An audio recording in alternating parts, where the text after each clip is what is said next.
Le Pérou connaît une croissance économique record, mais à qui profite-t-elle?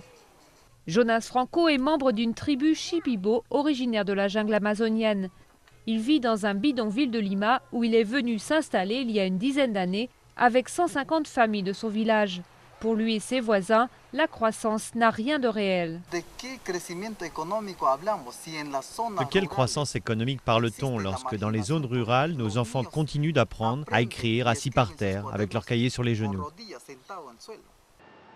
Grâce en partie aux fortes exportations de ressources minières en direction de la Chine, le Pérou a connu une croissance moyenne de 7% ces 5 dernières années. Mais les inégalités sociales demeurent dans le pays. Un tiers de la population vit sous le seuil de pauvreté et un cinquième des enfants souffrent de malnutrition.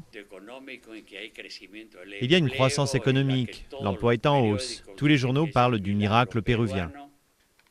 Mais la population, elle, ne vit pas ce miracle.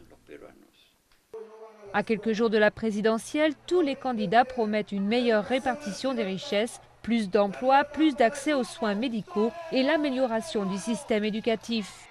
À gauche, le candidat Humala, favori du premier tour, affirme qu'il taxera davantage les entreprises étrangères qui exploitent les sols du Pérou.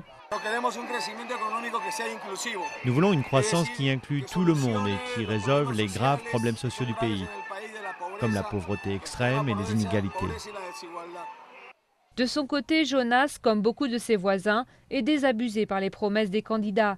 Sans représentation politique, les Indiens amazoniens ont été régulièrement exploités au long de l'histoire, dans les mines ou pour la récolte du caoutchouc.